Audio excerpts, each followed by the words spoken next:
vous avez de grosses larmes qui coulent. Je ne pense pas que ce soit ces dernières nouvelles et je ne dis pas ça en riant quand même, parce que vos larmes m'attendrissent.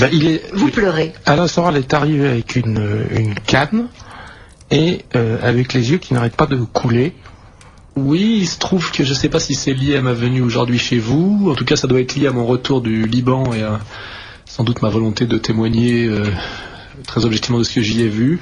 Il se trouve que pour la deuxième fois, hier soir, j'ai été attaqué par un commando qui m'ont jeté de l'acide au visage, ce qui fait que j'ai passé la nuit à l'Hôtel-Dieu et que j'ai réussi à peu près à récupérer mes yeux là, mais j'ai du mal à voir et à lire. Vous avez effectivement les yeux tout rouges et qui l'armoire. J'ai subi l'agression d'un petit commando. Alors que vous étiez en train de signer un ouvrage. Non, là, c'était la dernière fois. Là, oui. Et hier, c'était dans la rue. Un commando qui vous a repéré alors. Oui, sans doute, oui. Des gens organisés et qui veulent sans doute montrer par là que les gens comme moi doivent se taire sur ce qui se passe au Moyen-Orient et qui pensent sans doute que c'est la meilleure méthode pour y arriver. Bon, je pense que les initiés sauront de qui il s'agit. Évidemment, j'ai porté plainte à la police. Évidemment, j'attends déjà l'enquête de la précédente agression qui n'a pas abouti. Visiblement, le procureur de la République n'a pas jugé nécessaire de poursuivre. Il n'y a jamais eu que 7 blessés, une librairie dévastée, une libraire partie en hôpital psychiatrique défoncée à coups de baramine, un écrivain menacé de mort. Enfin, c'est pas grand-chose dans une démocratie. Et puis là, évidemment, ça a recommencé pour sans doute les mêmes raisons, parce que pourtant j'avais pas eu le temps de faire de commentaires d'ailleurs, mais je rentre du Liban, voilà. Voilà, donc il m'a paru, on avait invité Alain Soral en juin pour parler de son nouveau livre. Alors c'est un petit peu exceptionnel que la disgrâce, chute. Voilà. Chute et je pense qu'il parlait déjà de ça d'ailleurs. Voilà, bon, donc c'est un petit peu exceptionnel qu'on a un invité qu'il revienne aussi vite. Enfin, Alain Soral, on avait reçu des dizaines et des dizaines, voire des centaines de messages de félicitations. Tout le monde avait trouvé cet homme de gauche, mais ouvert, plutôt sympathique. Et donc, au mois de juillet, ça s'est déroulé principalement au mois de juillet, donc Tsahal a attaqué le sud Liban. Il y a eu plusieurs milliers de morts. Et fin septembre, Alain Soral, avec un certain nombre d'autres personnes, fin août, a effectué un voyage au Liban avec des personnalités assez diverses, qui sont pas nécessairement des amis, je dirais, de Radio Courtoisie, mais on a l'habitude ici en tout cas moi, et j'apprécie que Claude Giraud le fasse, qu'on permette à des personnes d'opinion différentes des nôtres, mais qui acceptent de dialoguer avec nous, de les avoir à ce micro. Donc je vais sans doute faire des bons à un certain nombre d'auditeurs. Mais donc Alain Soral, c'est... Une petite précision, et vous en êtes bien d'accord, Emmanuel, à condition, et la plupart de nos invités le savent, qu'il n'y ait pas de polémique inutile, la polémique pour la polémique, et qu'il n'y ait pas non plus de dérapages verbaux, c'est-à-dire insultes ou autre chose. On est là pour exposer, vous nous direz ce que vous avez vu, effectivement, mais pas de polémique hargneuse sur le plan des idées et qui n'avance à rien. Bon. On a besoin, et nos auditeurs, d'un témoignage. Voilà. Donc Alain Soral va nous en parler, mais il était entouré d'un certain nombre de personnes. Enfin bon, on peut citer par exemple Thierry Messon du réseau Voltaire. Oui, on est parti. Il y avait un peu des dissidents qui se sont groupés pour faire un voyage pour voir. En fait, moi, j'ai accepté d'y aller parce qu'on me l'a proposé. Je me suis dit, tiens, j'ai pas plus très confiance dans les médias. Je trouve que j'étais en Espagne au moment de l'agression israélienne sur le Liban, et je trouvais que le traitement espagnol était quand même plus réaliste, entre guillemets, et je suis quand même effaré du traitement médiatique français moyen.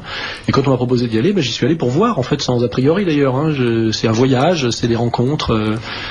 Et d'ailleurs, j'ai très peu communiqué dessus depuis. Je crois que j'ai même pas mis de texte sur mon site internet, parce que c'est une expérience qui est personnelle et qui me nourrit. Mais visiblement, rien que le fait d'avoir osé y aller suscite des haines incroyables. Oui, et d'ailleurs, ce qui est très curieux, puisque j'ai vu je n'y étais pas, mais j'ai vu des photos, vous étiez à la conférence de presse que ce petit groupe a organisée, oui. Et il y avait un journaliste. Oui, un ou deux, quoi. Oui. D'ailleurs, donc on peut dire que le voyage a été totalement boycotté par les médias. Je crois que les médias n'ont pas. Alors qu'ils ont apporté des commentaires ensuite. C'est-à-dire que c'est marrant, c'est que là-bas, on a été reçu par le président de la République, par le général Aoun, par les représentants du Hezbollah, par le président du CSA local, le président Chavez.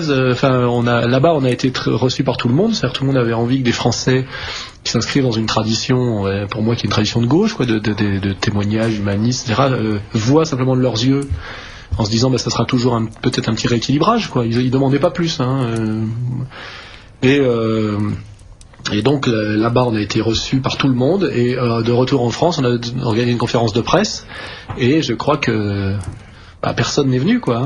Donc ça passe par Internet comme toujours, et c'est étrange de voir cet écart abyssal entre le fait d'être respecté comme intellectuel français à l'étranger et que l'endroit où on est traité comme moins que rien, c'est la France, quoi. C'est le pays où on est le plus maltraité quand on essaye de faire un travail qui vraiment est essayer de maintenir un certain honneur français, une certaine tradition de l'intelligence critique à la française. C'est-à-dire c'est en France où l'esprit français est le plus mal vu aujourd'hui, quoi. Est-ce que vous avez rencontré des gens très divers? Tout le monde en a. Puisque vous disiez justement, les gens le connaissent peut-être plus à ce micro, donc le général Aoun. Oui, qui m'a remis d'ailleurs qui a été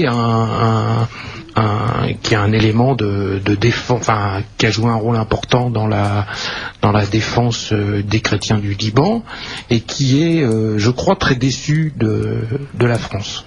Oui, il m'a dit beaucoup de mal des journalistes français qui étaient venus le voir en disant qu'ils avaient carrément trahi ses propos. Et en fait, il nous a remis un document, comme je n'étais pas très initié, j'étais très étonné, qu'il y a un document d'entente mutuelle entre le Hezbollah et le courant patriotique libre. C'est-à-dire que j'ai découvert là-bas que les chrétiens maronites de la droite classique représentés par Aoun avaient passé des accords avec le Hezbollah, ça amène à se poser des questions sur ce qu'est le Hezbollah là-bas et sur l'écart entre ce qui semble être là-bas et l'image qu'on nous en donne ici, quoi.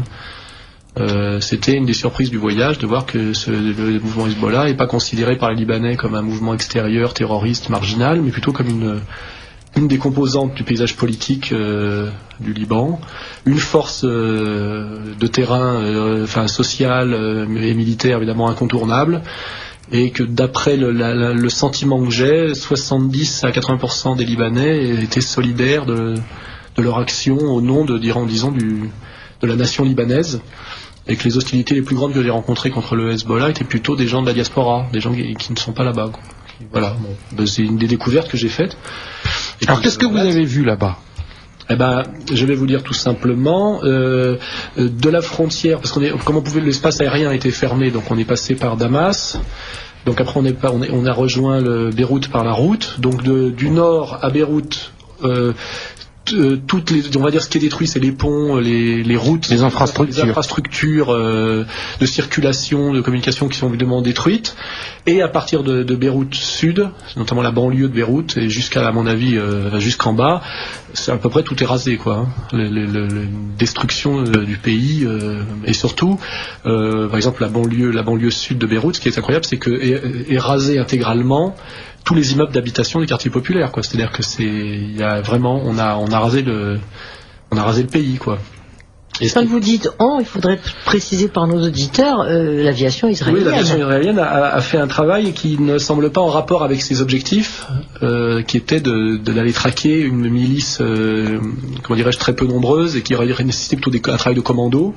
Là, il y a eu un énorme travail d'aviation, de bombardement lourd, qui fait que le pays est entièrement détruit. Le prétexte était que ces membres du Hezbollah se cachent parmi la population. C'était le prétexte donné. C'est difficile quand on voit la banlieue sud de Beyrouth qui ressemble à nos banlieues, entièrement rasées comme Dresde, quoi, avec des gosses qui errent dans les gravats.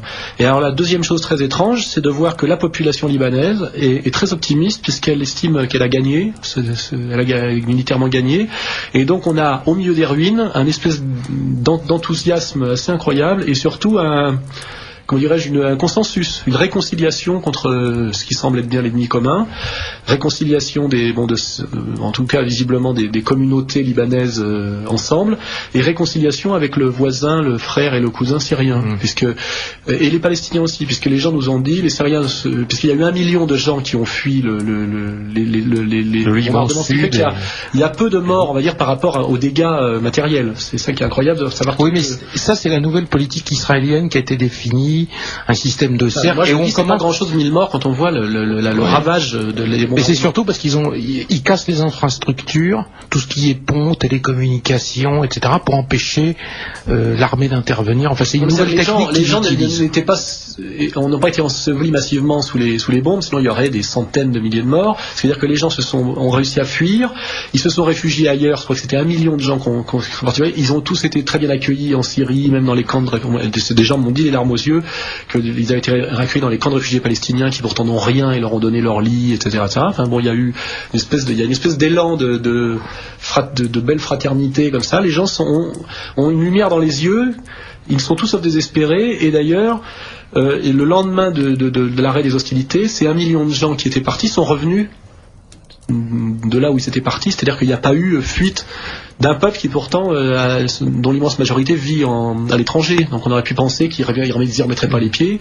Ils sont tous revenus, c'est-à-dire qu'il y a on dirait que cette agression a généré une espèce une fierté nationaliste libanaise très, on va dire, œcuménique. C'est la chose qu'on a le plus évidemment constatée. Et donc c'est un élément majeur qu'Israël n'ait pas gagné, parce que qui est tenu d'ailleurs, on le voit dans la presse israélienne où les réservistes qui ont été appelés en masse disent l'armée se conduit de manière lamentable, ils savaient pas où on savait pas où on arrivait. En tout cas là, si on est de façon évidente et immédiate, alors après il y a peut-être des stratégies très complexes de billard à plus de 3 bandes, mais on est face à une défaite médiatique parce que c'est très difficile. Même pour les médias les plus à la botte, de défendre la mission humanitaire des bombardements et de dire que c'était pour lutter contre le terrorisme et libérer les Libanais de leurs terroristes hezbolliens, parce que ça, les seuls qui ont osé faire ça, c'est à la limite les proches de la famille Hariri, et je pense que c'est ce qui fait maintenant qu'ils sont sur un siège éjectable, ils vont avoir beaucoup de mal à se maintenir au pouvoir là-bas.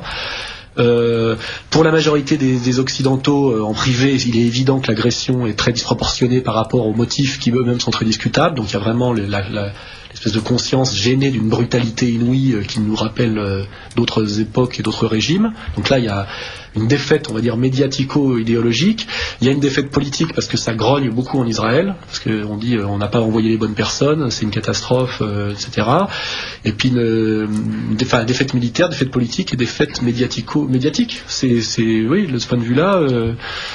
Effectivement, moi qui ai un très grand respect pour l'intelligence israélienne, je ne sais pas trop ce qu'ils ont voulu faire. Franchement, c'est difficile de comprendre s'ils connaissaient si mal le terrain, l'organisation Hezbollah, etc., ou s'ils avaient d'autres objectifs. Sans doute n'avaient-ils pas clair encore. Non, mais sans doute n'avaient-ils pas réussi à les infiltrer, à la différence des groupes palestiniens qu'ils ont largement infiltrés depuis longtemps. Mais à vos yeux, c'est pas clair. Et ils n'ont pas pu ficher. C'est pas clair parce que j'y crois pas aussi bête que ça, quoi. Je me dis peut-être qu'il y avait plusieurs objectifs poursuivis. Enfin, le Hezbollah était préparé. Mais ce qui est sûr, c'est que aucun de ces objectifs n'a été atteint. Parce que si simplement l'objectif avait été de créer un no man's land au sud Liban, qui est quand même le nord d'Israël, où les gens sont partis parce que terrorisés et tout détruit, peut-être qu'un jour ça aurait pu être un endroit où les Palestiniens de Cisjordanie auraient pu aller s'installer, par exemple, parce qu'il y a un problème, donc on aurait pu penser que ça... Mais comme tous les réfugiés sont revenus immédiatement, on leur a donné des sous pour qu'ils se réinstallent et qu'ils n'ont jamais été aussi attachés à leur terre et à leur pays que depuis qu'on les a bombardés, cet objectif-là ne marche pas non plus. Si c'était pour faire rentrer les Américains pour amorcer un conflit, peut-être qu'il aurait dû s'étendre à la Syrie, au l'Iran. Il se trouve que peut-être malgré un gros travail de lobbying, il y a eu des freins au niveau de l'administration américaine qui fait que le timing n'a pas fonctionné et que donc ça a capoté. Parce que je crois que d'après ce que j'ai compris, si l'armée israélienne s'est retirée du terrain le dernier jour, c'est que je crois qu'il commençait à avoir énormément de morts sur le terrain. C'est-à-dire que je crois que ils ont entre 100 et 150 morts, c'est difficile. Moi, je vais essayer de me renseigner. Ce qui est sûr, c'est qu'il y a à peu près, pour une fois, autant de morts d'un côté que de l'autre, ce qui est très rare dans un conflit israélo-arabe. En général, c'est un rapport de 1 pour 10. Là, on dit il y aurait une centaine de morts des deux côtés, certains disent 107 à 140. Militaires. Morts, mais des combattants. Oui, voilà. Parce qu'il y a eu des civils. Donc, pour une fois, les soldats israéliens ont au moins autant de morts que les combattants du Hezbollah. Donc, ils ont été très surpris, d'ailleurs. C'est un échec. Vous avez rencontré les gens du Hezbollah? Oui, on a rencontré les gens du Hezbollah, les gens de Al-Manar. Vous avez vu qui du Hezbollah? Enfin, alors moi, pas les noms, mais on n'a pas vu évidemment Nasrallah qui était un petit peu caché. Hein. Je crois que vous avez vu le président du groupe. Voilà, du groupe parlementaire, oui. Parce qu'il faut expliquer que, on peut le dire, moi aussi j'étais surpris en lisant la presse. Bon, aux États-Unis, c'est considéré comme un groupe terroriste. Là-bas, ils ont des ministres et des députés. Ils ont des ministres et des députés. Oui, ils participent, ils sont partie prenante du gouvernement libanais. C'est-à-dire que c'est comme si on voulait en France éradiquer la CFDT par des bombardements lourds. Vous voyez, c'est à peu près du même niveau de bêtises. Vous voyez, c'est comme si l'Amérique, il faut qu'on règle l'exception française et la puissance du syndicalisme français, qui se disent, il y en a marre de la CGT, il faut virer la CGT d'EDF et qu'ils vont bombarder nos centrales nucléaires. Vous voyez, c'est le même relation de cause à effet absurde, vous voyez. Donc oui, sur place, on est obligé d'admettre, quelle que soit sa position, parce que moi je suis pas un fanatique de l'islam et j'ai même été échaudé des fois en leur tendant la main, donc on peut pas me soupçonner je suis d'abord un Gaulois, un Français et un type qui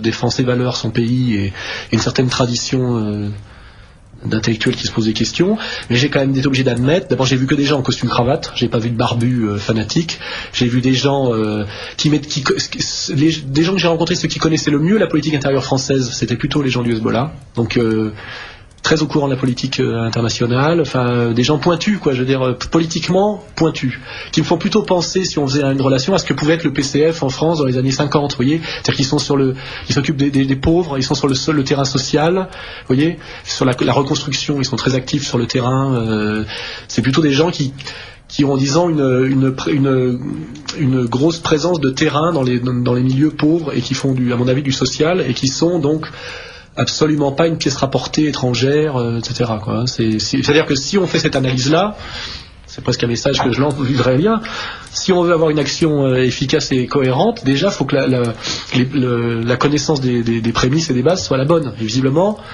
ce que je trouve, là où je trouve qu'il y a une baisse de niveau chez certains, c'est que la propagande pour les idiots c'est bien, mais quand on se met à croire soi-même à la propagande qu'on fait pour les autres, et ça devient dangereux pour soi. Et là j'ai l'impression qu'il y a eu auto-intoxication, vous voyez. C'est-à-dire que certaines personnes se sont mis à croire à la propagande qui vendent à nous, braves gens des pays étrangers. Enfin, c'est pas, sinon ça paraît absurde.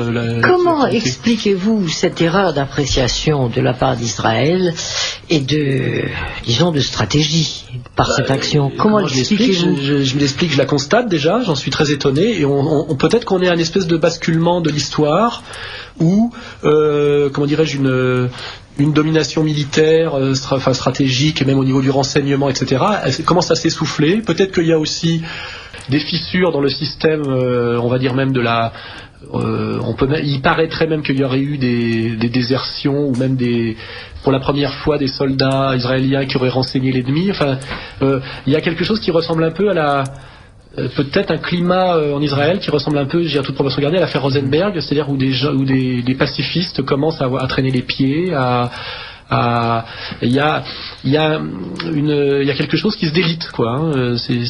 Et les gens du Hezbollah que j'ai vus disaient, bah oui, c'est incroyable à quel point ils n'étaient pas au courant. Et vous avez rencontré donc le président libanais. Oui. Donc je sais pas, enfin le groupe. Vous avez parlé de quoi? À ce moment-là, moi j'étais pas là au rendez-vous lui-même, puisqu'on a divisé un peu le travail, parce qu'on avait 3 jours pour voir tout le monde. Ce qui est très bizarre, c'est que le président Laoud, quand le Kofi Annan de l'ONU est venu, il a refusé de le rencontrer, ce qui est hallucinant, alors qu'il est président, c'est contre toutes les lois internationales. Donc ce qui veut dire qu'il est visiblement mal vu par ce qu'on appelle la communauté internationale, qui est une expression un peu étrange, parce qu'il veut dire en général, on va dire au moins ça veut bien dire la volonté américaine en général. Il est mal vu. Et que ceux avec qui la puissance américaine dialogue, c'est plutôt la bande de Hariri fils, qui eux sont très très mal vus au Liban en ce moment. C'est-à-dire que tout ça est très mal positionné. C'est-à-dire qu'on peut imaginer qu'il y ait un espèce de changement politique brutal au Liban dans pas longtemps, et que les gens qui sont en place par la volonté de la puissance agressante sont vraiment très très en porte-à-faux par rapport à leur population, parce qu'ils sont considérés comme des traîtres, des collabos, des gens qui ont applaudi une agression qui a détruit leur pays. C'est-à-dire que on n'a pas encore toutes les conséquences de ce. Alors, qu'est-ce que vous savez quand même, ce qui a été dit C'est pas dit grand. Je crois qu'il s'est dit surtout que. Ah oui, c'est déjà intéressant qu'il reçoive cette délégation. Oui, il a reçu cette délégation. Je crois que Dieudonné a comme idée d'aller jouer un spectacle là-bas.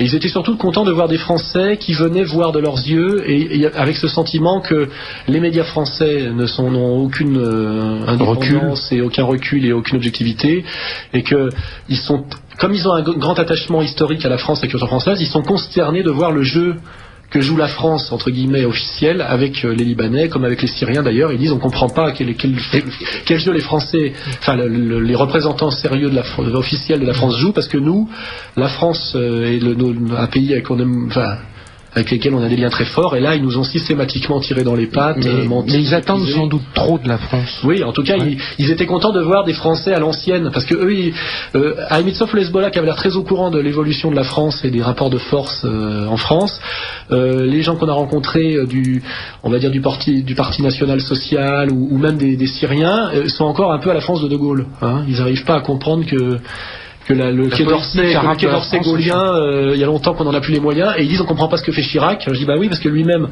faisant de temps en temps un pas en avant pour lui-même et après un pas en arrière parce qu'il est contraint par des tas de forces qui le dépassent, effectivement il danse une espèce de gigue incohérente, et effectivement ils sont perplexes, tristes, et je crois qu'on est en train de perdre beaucoup de points là-bas une fois de plus. La France, une fois de plus, perd de son influence et de sa respectabilité là-bas. On déçoit beaucoup de gens, et pour des intérêts visiblement qui ne sont pas les nôtres. C'est-à-dire que là est la tragédie, c'est que la France, disons, perd des points là-bas pour défendre des intérêts qui ne sont pas les intérêts de la France. C'est très triste, et c'est en ça qu'ils étaient contents de nous voir témoigner. Monsieur Soral, quelques messages. Vous n'êtes pas forcé de répondre à tous, certains n'appellent pas de réponse, mais je vous les livre, lisez ceux qui viennent d'arriver, il y en a énormément. Alors, le premier, mes félicitations à Claude Giraud et Emmanuel Ratier pour leur ouverture d'esprit en invitant Alain Soral. Autre message, les auditeurs de Radio Courtoisie souhaitent un prompt rétablissement à Alain Soral. Une auditrice, pour vos yeux, prenez de la gaze et de l'argile verte, faites une pâte et posez-la sur vos yeux, vous serez guéri plus rapidement. Ah, c'est gentil, je ferai ça à la maison parce que pour marcher dans la rue, c'est pas facile. Bien, mais alors... Je vais en reprendre d'autres. Monsieur Soral est-il d'accord avec le Hezbollah pour faire disparaître Israël ? Je lis à la suite. Alors ça, c'est des conneries. Non, mais pour le moment, M. Soral s'est exprimé avec doigté, avec modération. Non, moi je suis pas à ma boule. C'est-à-dire, c'est comme les gens qui disent ça, c'est comme les gens qui disent qu'il faudrait rejeter tous les Maghrébins français à la mer. Vous voyez, je veux dire, à un moment donné, on est dans le réel. C'est-à-dire qu'il va falloir que des gens discutent et arrivent à vivre ensemble dans une région où, semble-t-il, comme ils me l'ont tous dit, ils vivaient de très bonne intelligence par le passé, puisque les communautés juives, maronites, etc., ont toujours très bien vécu dans ces régions. On me l'a dit en Syrie, on me l'a dit au Liban, on l'a dit ailleurs. Et visiblement, ce qui pose problème, c'est un certain sionisme qui a atteint un niveau, on va dire, de délire assez haut et qui pose de gros problèmes à une coexistence pacifique dans la région. Donc moi, les propos les plus extrêmes que j'ai entendus, c'est qu'il faudrait revenir aux relations intercommunautaires qui étaient celles de la Méditerranée à une certaine époque où les communautés vivaient en bonne intelligence, etc. J'étais très étonné de voir que je n'ai rencontré chez les Syriens comme chez les Libanais aucun antisémitisme. C'est-à-dire qu'ils font vraiment la part des choses entre l'évolution de la politique israélienne depuis quelque temps et des gens avec qui ils ont vécu depuis des siècles, qui sont d'ailleurs pas forcément les mêmes, parce que c'est pas le même nombre, et qui était la communauté juive. J'ai entendu ça à Damas, j'ai entendu ça à Beyrouth. Je n'ai pas rencontré d'excités là-bas. C'est ça qui est une belle leçon. Donc je vais vous lire deux messages à nouveau. Puisque M. Soral est parti au Liban sans a priori vis-à-vis du conflit, pourquoi n'a-t-il pas visité le nord d'Israël pour s'informer sur les victimes et les dégâts occasionnés par le Hezbollah? Et dernier petit coup de patte, où est son objectivité? Je peux y répondre. D'abord parce que je ne suis pas sûr qu'on nous aurait accueillis. Deuxièmement, on sait très bien qu'il y a eu des roquettes qui sont tombées et on sait les victimes que ça a fait. Et on sait que c'est sans commune mesure. Des tirs de roquettes sont sans commune mesure avec des bombardements lourds de bombardiers avec du matériel américain, de matériel perforant qui a été livré dans un deuxième temps via l'Angleterre, comme on sait, parce que les premières bombes ne faisaient pas ces dégâts. Donc si ce monsieur veut être honnête, effectivement il y a eu réaction, mais on ne peut pas comparer les dégâts que font des roquettes D'ailleurs, le nombre de morts, on peut le dire, il y a surtout des gens qui ont fait des dépressions nerveuses et des crises de nerfs, parce qu'il y a des voitures qui ont pris feu, c'est sans commune mesure avec des bombardements lourds. Donc c'est ça qui me gêne, c'est qu'il faudrait... L'honnêteté, à un moment donné, serait la vraie stratégie de l'intelligence. C'est-à-dire une telle malhonnêteté. Il ne faut pas nous prendre pour des imbéciles. Je fais quand même partie d'une vieille civilisation, moi aussi. J'ai une certaine culture. Et cet argument-là est un argument qui, forcément, est un argument à très court terme. Tout le monde a très bien compris que la riposte du Hezbollah était 100% comme une mesure avec le bombardement massif qui a rasé un pays, qui est en plus un pays qui, pour les Français, n'est pas un pays arabe ou lointain, qui est un pays frère de gens qu'on considère pratiquement comme d'ailleurs les Israéliens, comme les Européens. C'est-à-dire qu'on sait que c'est des gens qui parlent français, qui ont une diaspora très présente ici.